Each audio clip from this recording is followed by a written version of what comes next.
CCS ने LCA तेजस के लिए तीसरी प्रोडक्शन लाइन क्लियर कर दी है।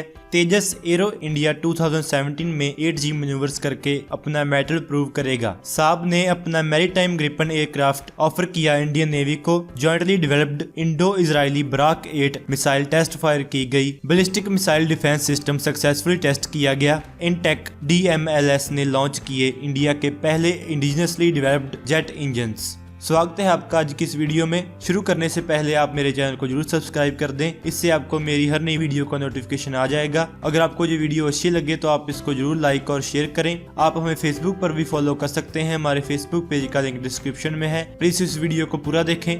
तो चलिए शुरू करते हैं।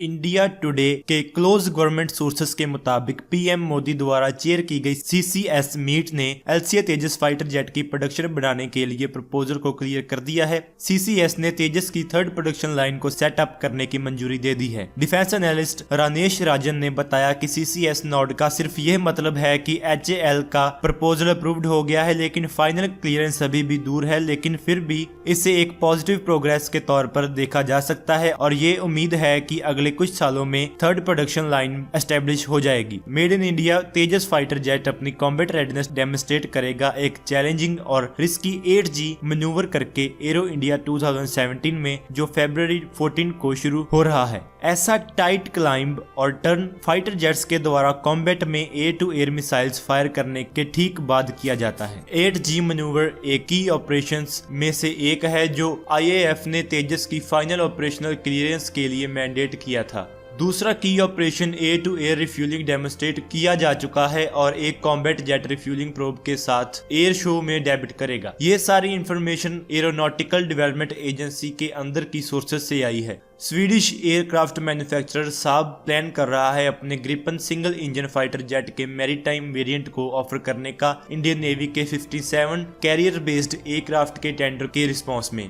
पिछले महीने गवर्नमेंट ने रिक्वेस्ट फॉर इंफॉर्मेशन इशू की थी अप्रोक्सीमेटली 57 मल्टी रोल फाइटर लेने के लिए इंडियन नेवी के एयरक्राफ्ट कैरियर्स के लिए। ग्रिपन मैरीटाइम के हेड ऑफ मार्केटिंग ने कहा कि ग्रिपन RFI को रिस्पॉन्ड करने की प्रोसेस में है। ग्रिपन का maritime variant latest Gripen E के ऊपर बेस्ड है, लेकिन हमारे पास अभी कोई फ्लाइंग प्रोटोटाइप नहीं है। हमारे पास ग्रिपन M के सर्टिफाइड डिजाइन है, अब हमें प्रोटोटाइप बनाना होगा। RFI में यह स्पेसिफाई नहीं किया गया कि नेवी को सिंगल इंजन एयरक्राफ्ट चाहिए या ट्विन इंजन एयरक्राफ्ट, जिसने कॉन्टेस्ट को खुला छोड़ दिया है। दूसरे एयरक्राफ्ट जो रेस में है वो है बोइंग F-18 सुपर हॉर्नेट और डसॉल्ट रफाइल।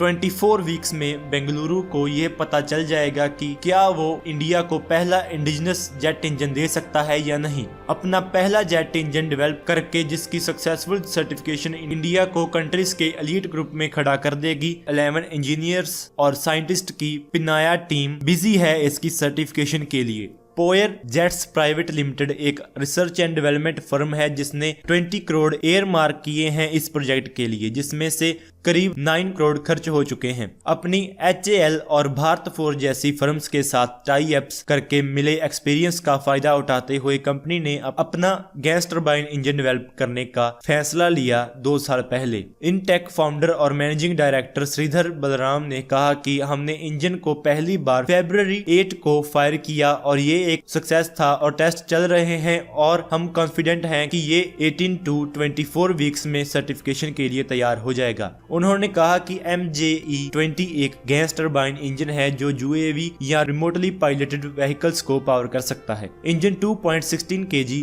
का है जो 20 kg का अनइंस्टॉल्ड थ्रस्ट प्रोवाइड करता है। इंजन मिलिट्री ग्रेड के UAVs को पावर नहीं कर सकेगा। यही रीजन है कि हम 24 मंथ्स में सर्टिफिकेशन के लिए तैयार होंगे, लेकिन इस सक्सेस ने हमें बड़े इंजन्स डेवलप करने के लिए पुश किया है। हमारे पास MJE-40 और MJE-100 हैं जो बड़े UAVs को पावर कर सकेंगे। गैस टरबाइन इंजन होने के कारण ये हमें लंबे फ्लाइंग आवर्स देंगे। इस फर्म के पास 3 और वेरिएंट्स हैं और एक फाइनल SJE 315 है, जिसे कि ये बिलीव करती है कि स्ट्रेटेजिक इंपॉर्टेंस के बड़े प्लेन्स को पावर कर सकेगा। इसका 48.36 किलोग्राम वजन है और ये 315 kg का अनइंस्टॉल्ड थ्रस्ट प्रोवाइड करता है, लेकिन एक्सपर्ट्स का कहना है कि फाइटर जेट्स को पावर करने के लिए ज्यादा थ्रस्ट की जरूरत होगी। बलराम ने कहा कि हमें इसका पता है, लेकिन SJE 350 ट्विन इंजन कॉन्फ़िगरेशन में फाइटर को पावर कर सकता है। हम हेलीकॉप्टर्स पर भी ध्यान दे रहे हैं, जिसके लिए हम टर्बोशाफ्ट टेक्नोलॉजी पर काम कर रहे हैं। Barak 8 surface to air missile recently test fire की गई इसकी कैपेबिलिटीज को वेरीफाई करने के लिए।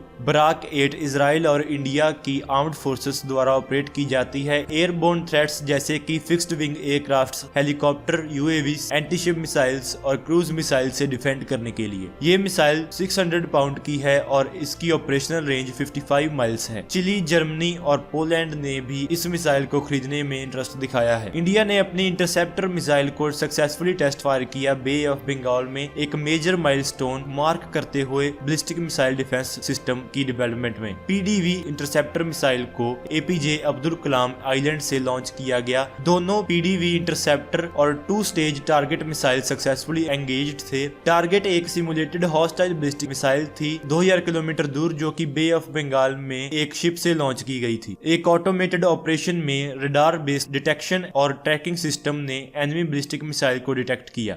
तो दोस्तों, आज की इस वीडियो में इतना ही। Please like, share and subscribe. Thank you for watching this video. जय हिंद।